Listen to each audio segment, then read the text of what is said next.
सारे भैया राम राम थारो भाई भगत पलाराम बंजारा पीआर देसी खबर देसी देख बिना ब्रेक लाइक शेयर पे अंगूठा टेक। मेरे साथियों बिल्कुल रोड जा रहे थे सिरसा तय भादरा, और ये जो रोड के ऊपर भाई नाथसुरी चौपटा जिसको बोलते हैं, यहाँ ये कांग्रेस का कार्यालय बनाया मेरे साथियों, जिस पे लिखा कांग्रेस कार्यालय कुमारी बहन शैलजा। ये बिल्कुल सामने हाथ बदलेगा हालात न्यू भी लिख रखा है मेरे साथियों।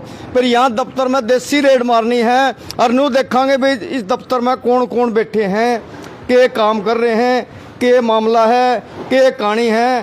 क्योंकि आपको सबको पता है लोकसभा चुनाव 2024 के हालात बदलने वाले हैं। किसकी जीत होगी, किसका क्या मुद्दा है, किसकी क्या पूरी बात है मेरे साथियों। तो तमाम हमारे साथी हमारे साथ में बैठे हैं, इन तक पूरी बात करने की हम बिल्कुल कोशिश करेंगे। राम राम जी। सारे भाइयों ने दोबारा तय पीआर देसी खबर को राम राम कर दो एक बार। वाह जी वाह, बस जचा के ठोकी राम राम, तो यह बात तो ठीक है। हाँ जी, और ठीक हो आप भाई। 2024 का लोकसभा का जो चुनाव है, हाँ जी, और हम तो रोड जाते मगर कार्यालय भवन भाई कांग्रेस का है, उरा बिल्कुल देसी रेड मारनी है। बिल्कुल जी बिल्कुल। और देसी रेड हमने मारी और देखा मुझको भाई अंदर देखा है कौन कौन बैठे हैं। तो चुनाव 2024 के बारे में आगे के क्या विचार है, क्या पूरी कहानी है? देखो, चुनाव 2024 का वो पूरा का पूरा कांग्रेस और इंडिया गठबंधन के पक्ष में है। नरेंद्र मोदी 2014 के अंदर आए थे, कहते थे भी 50 साल नहीं जाएंगे, लेकिन उनका जोड़ा पैक हो गया है। और राहुल गांधी जब देश के प्रधानमंत्री बनेंगे तो जोड़ा जो उनका पैक होएगा वो भी चेक किया जाएगा कि उस जोड़े के अंदर क्या क्या उन्होंने डाल लिया। और कांग्रेस पार्टी का आज हम कई गांवों में गए, इलाहाबाद में आदरणीय बहन कुमारी शैलजा जी सिरसा लोकसभा से प्रत्याशी हैं, तो उनके पक्ष में एक बहुत बड़ा एक माहौल बन रहा है। क्योंकि आदरणीय बहन कुमारी शैलजा जी का यहाँ का पीढ़ियों से रिश्ता है, और पीढ़ियों से जो रिश्ता है वो गांव में जब हम जाते हैं बुजुर्ग से लेकर युवाओं तक भाई साहब, ये हमने बहुत सी बात सुनी है, पर गांव के अंदर हम भी देखो लोकसभा चुनाव 2024 में पर गांव हम बिल्कुल घूम रहे हैं। शैलजा जी के ये भी बयान आ रहे हैं कि मैं जन्मभूमि है मेरी। चलो जन्मभूमि तो ठीक है, हरियाणा सारा मान लो भी जन्मभूमि होली, कोई दिक्कत वाली बात नहीं है। परंतु यहाँ 3 साल से वो पूरी कहानी क्या है? तीन पीढ़ी वाली भी, 3 पीढ़ी जो 3 पीढ़ी का जो मामला है, 3 पीढ़ी वाला, ये बता दो जी आप। देखो, दुनिया बताए जग बीते, हम बताएंगे आप बीते जी। मेरे दादाजी रामकिशन जी गांव के सरपंच रहे, और वो पहले इरिगेशन डिपार्टमेंट में थे। जो हरियाणा दिल्ली को पानी देता है उसका एक दफ्तर है दिल्ली के अंदर।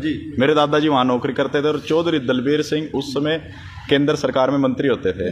तो मेरे दादाजी उनके साथ में उनका पूरा सहयोग कराते थे, और उनका एक सगे भाइयों की तरह प्यार था आपस में, बहुत मान सम्मान आदर उनका था। उसके बाद में मेरे ताऊ जी जैन रैन जी, मैं नाम लेके आपको बताता हूँ। जैन रैन जी, मेरे पिताजी जनार्दन जी, मेरे चाचा जी मोहनलाल जी, आदरणीय बहन कुमारी शैलजा जी के 1991 से लेकर के आज तक के चुनाव में, वो बहन जी के चुनाव में हर चुनाव में आए। आज मैं आगे हूँ उनकी तीसरी पीढ़ी। मुझे आज बहन जी के चुनाव में आने का मौका मिला, और पूरा 1 महीना हम बहन जी के चुनाव में लगा करके जाएंगे। जिस दिन नामांकन हुआ था तो उस दिन मेरे ताऊ जी भी आए हुए थे, और वहाँ पर पूर्व मंत्री चौधरी रामकिशन गुज्जर जी, चंद्रमोहन जी डिप्टी सीएम हरियाणा, वो सभी खड़े थे। तो वहाँ पर भी यह बात चली थी। तो मैंने उनको कहा था भी देखो जी, दुनिया में मेरे दादाजी तो है नहीं, लेकिन मेरे ताऊ जी यहाँ मौजूद है, ये दूसरी पीढ़ी है, तीसरी पीढ़ी हम खड़े। तो भाई आपका सबसे बड़ा उदाहरण तो हम रहे। बाकी आपको हजारों उदाहरण ऐसे मिल जाएंगे कि जो आदरणीय बहन कुमारी शैलजा जी और चौधरी दलबीर सिंह जी के परिवार के साथ, उनके साथ कंधे से कंधा मिलाकर के चल रहे हैं। और इस परिवार ने पूरे हरियाणा में ऐसे तमाम परिवार, एक इतना बड़ा परिवार, आप इतना बड़ा कुनबा बनाया हुआ है। तो भाई ये जो पीढ़ियों का रिश्ता वो एक दिन में नहीं बनता। कोई रिश्ता यहाँ पर साल का नहीं निभा सकता है, कोई पीढ़ियों का रिश्ता निभा रही है तो वो आदरणीय बहन कुमारी शैलजा जी और चौधरी दलबीर सिंह है। बहन कुमारी शैलजा काफी यहाँ वोटों तक जीत के गई थी, और ऐसी एक मान लो जीत हुई थी कि दुनिया में बिल्कुल हैरान करने वाली जो जीत थी, बहुत पुरानी बात होगी, आपको पता है सब बात का। उसके बाद में बहन शैलजा को आज लोग तरस रहे हैं, तरसते अब ये एक आमजन की पुकार थी जो कि बहन शैलजा को यहाँ बुलाया गया है। क्या कहानी है जी? मैं आपको बताता हूँ कि बहन कुमारी शैलजा जब 29 साल की उम्र में पहली बार सिरसा से लोकसभा जीत करके गई थी, तो उस अखबार की कटिंग भी मेरे पास आज भी है, वो मेरे फोन में भी मैं आपको दिखा सकता हूँ, ठीक है। और 1991 के बाद आज 2024 का चुनाव है। 2024 के चुनाव में मुझे विश्वास है कि सिरसा की बेटी है, शैलजा सिरसा की है, कि दोबारा से एक इतिहास दोहराया जाएगा। और जहाँ तक मुझे लगता है कि सिरसा की जीत कांग्रेस पार्टी की देश की सबसे बड़ी जीत होने जा रही है। बन्नू बताओ, हमारे यहाँ डॉक्टर अशोक तंवर जी भी खड़े हैं, इधर बहन शैलजा भी खड़ी है, पर अशोक तंवर जी के बारे में दो शब्द क्या कहना चाहोगे? देखिए, लोकतंत्र में सभी को अधिकार है चुनाव लड़ने का, और डॉक्टर साहब को कांग्रेस ने मौका दिया। मैं आपको बताऊंगा कि उनका राजनीतिक जीवन कांग्रेस पार्टी से शुरू किया, यूनिवर्सिटी में प्रधान बने कांग्रेस पार्टी की देन से, उसके बाद यूथ कांग्रेस में प्रधान बने कांग्रेस पार्टी की देन से, कांग्रेस हरियाणा के अध्यक्ष बने कांग्रेस पार्टी की देन से, बतौर सिरसा के उन्होंने नुमाइंदगी करी लोकसभा के अंदर कांग्रेस पार्टी के देन से। जब 20 साल कांग्रेस पार्टी ने उनको दिया, तो आज जब कांग्रेस को देने का टाइम आया, कांग्रेस के ऊपर एक वक्त आया, तो वक्त के साथ रक्त खराब हो जाए तो वो तो आदमी की व्यक्तिगत भूमिका निभाता है। आदरणीय बहन कुमारी शैलजा जी, कांग्रेस के ऊपर कैसा भी वक्त आया हो, लेकिन कभी बहन जी का रक्त खराब नहीं हुआ। तो आदरणीय बहन कुमारी शैलजा जी का व्यक्तित्व इसलिए श्रेष्ठ है। आपका कहने का मतलब यही है कि बिल्कुल अब की बार टिक्का तिलक कुछ नहीं करोगे, सुक्का का सुक्का निकालोगे? देखिए, मैं कहने वाला कौन होता हूँ, ये तो जनता कह रही है, और जनता की जो आवाज़ होती है वो उस कुदरत की आवाज़ होती है। तो एक बुजुर्ग आपस में एक बात कहा करते हैं कि शीशा जितना साफ होगा उसकी रिफ्लेक्शन उतनी अच्छी होगी।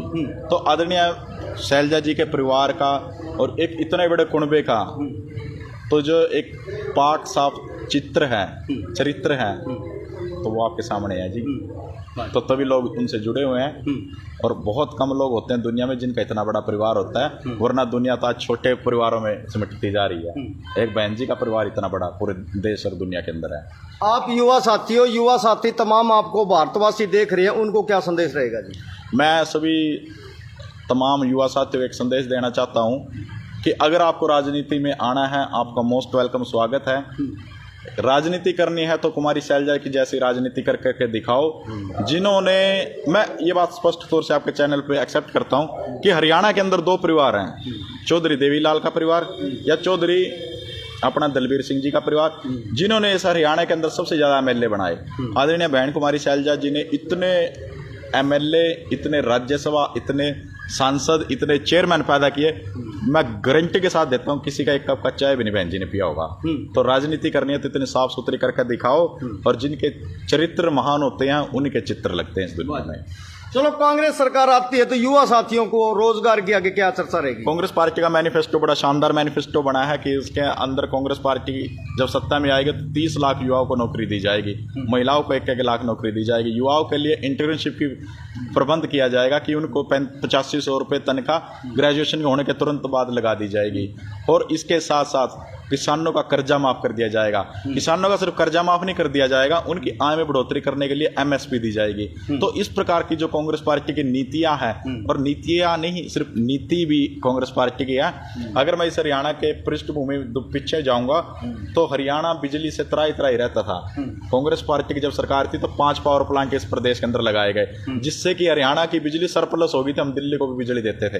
कांग्रेस पार्टी ने हरियाणा के अंदर 5 मेडिकल कॉलेज बनाए, एम्स बनाया झज्जर के अंदर, करनाल के अंदर कल्पना चावला मेडिकल कॉलेज बनाया। अगर बीजेपी ने 10 साल के अंदर एक भी पावर प्लांट लगाया हो, एक भी मेडिकल कॉलेज बनाया, तो मैं कांग्रेस पार्टी का प्रचार आज बंद कर दूंगा। अगर आप मेरे को एक उदाहरण दे दो तो। काम करने वाली कांग्रेस पार्टी है। कांग्रेस पार्टी की नीयत है कि गरीब का बच्चा भी बोर्डिंग स्कूल में पढ़े। क्या आपने कभी सोचा था कि राजीव गांधी ने जो जवाहर नवोदय स्कूल की एक संरचना पूरे देश के अंदर करी थी, 450 बोर्डिंग स्कूल पूरे देश के अंदर खोले गए थे शिक्षा के अंदर। गरीबों को 3,85,000 100 गज के प्लाट मुफ्त में दे देना कोई छोटी बात नहीं है। 26 करोड़ लोगों को गरीबी रेखा से ऊपर ले आना कोई छोटी बात नहीं है। तो ये सोच है कांग्रेस पार्टी की। तो हम उस कांग्रेस पार्टी के साथ खड़े हैं जिन्होंने देश को बनाने का काम किया। जब देश आज़ाद हुआ था इस देश के अंदर सुई नहीं बनती थी, लेकिन आज अंतरिक्ष में जो चंद्रयान भी जाते हैं तो उसके अंदर भी कांग्रेस पार्टी का बहुत बड़ा योगदान है। भाई एक बताओ बात, भाजपा सरकार में बाजरी मिला कर, आपकी सरकार में बाजरी भी मिलेगी? आप सिर्फ 5 किलो अनाज के ऊपर वो लेकर के आ गए। हमारी कांग्रेस पार्टी 35 किलो अनाज दे रही थी, ठीक है जी। हमारी कांग्रेस पार्टी ने कभी भी गरीबों के साथ कोई मजाक नहीं कराया। इन्होंने 5 किलो अनाज दिया और उसके ऊपर 100 रुपए का बड़ा शानदार मोदी साहब का, खट्टर साहब का, मनोहर लाल जी का फोटो लगा दिया। भाई हम ऐसे फोटो लगाने का काम नहीं करते। हम तो अपने गरीबों को रोजगार देंगे क्योंकि उनको 5 किलो वाली लाइन में लगना ही नहीं पड़े। नरेंद्र मोदी जी पीछे से बड़ा कूद कूद के भाषण दे रहे थे कि भी मैंने 85 करोड़ लोगों को राशन दे दिया। ये कामयाबी नहीं है, ये नाकामयाबी है कि आप 10 साल इस देश के पूर्ण बहुमत की सरकार में प्रधानमंत्री रहे और फिर भी 85 करोड़ लोग राशन लेने की लाइन में लगे हुए हैं। आपको मैं बता दूं, कोविड वैक्सीन कांग्रेस ने भी लगाई, सभी के हाथ पे एक चवन्नी जैसा निशान छपा होगा, ठीक है जी। चेचक का, मलेरिया का, पोलियो का कांग्रेस पार्टी ने दवाइयां लगाई और पोलियो फ्री इस देश को कराया। हमने कभी नहीं कहा कि थैंक यू कांग्रेस, हमने कहा कि देश की बीमारी है, इसको जड़ से खत्म करेंगे। मोदी साहब को एक वैक्सीन लगाने का मौका मिला, कोविशील्ड लगाई, और कोविशील्ड में आज क्या रिपोर्ट आई कि आज हमारे 30-30 साल, 25-25 साल के युवाओं को हार्ट अटैक की बीमारी आ रही है। लेकिन मोदी साहब ने कहा कोई बात नहीं, आप मेरे इलेक्ट्रिकल बॉन्ड पे फंड दे दो और आप देश को मरने दो। सिप्ला कंपनी के 7 सैंपल फेल हुए, 7 सैंपल फेल हुए, कांग्रेस वालों ने दवाई नहीं खाई तो भाई बीजेपी वालों ने भी होगी, तो पूरे देश को गर्त में झोंकने का काम किया। तो ऐसी तमाम बातें हैं जिनकी वजह से आज 10 साल के अंदर ही लोगों का मोह भंग हो गया। कहते हैं ना कि कांच की हंडी बार बार नहीं चढ़ती, तो कांच की हंडी का बहुत बड़ा उदाहरण नरेंद्र मोदी है। भाई काट की हंडी वाली बात आ गई, काट की हंडी एक बार चढ़ा कर है, पर दूसरी बार क्यों चढ़ी? दूसरी बार चढ़ी, एक देश के अंदर दुर्भाग्यपूर्ण घटना हुई जिसका नाम पुलवामा है। आप जम्मू कश्मीर के अंदर जाओ, आपका एक एक बैग तलाशी करी जाएगी। 300 किलो RDX कहाँ से आया? इतनी दुर्भाग्यपूर्ण घटना हमारे देश के अंदर हुई। 6 साल हो गए, क्या उसकी इंक्वायरी हुई? एक भी गिरफ्तारी हुई? एक भी जांच हुई? आज इस देश के अंदर विपक्ष के तमाम नेताओं को जेल के अंदर डाला गया। 95% जो केस हैं, झूठे मुकदमे हैं, वो विपक्ष के नेताओं पे किया गया। मैं नरेंद्र मोदी से खुला सवाल पूछना चाहता हूँ कि क्या उन्होंने पुलवामा केस की कोई जांच करी, पड़ताल करी, कोई एक गिरफ्तारी हुई, कोई उन्होंने एक्शन लिया? देश कई बार भावनाओं में बह जाता है, और एक वक्त था, दौर था, जिसकी वजह से उनको दूसरी बार दाव लग गया था। लेकिन अब की बार देश जागृत है। अब की यानी कि तीसरी बार नहीं चढ़ने दोगे? बिल्कुल भाई, दूसरी बार में गलती खा गए थे। बिल्कुल। चलो।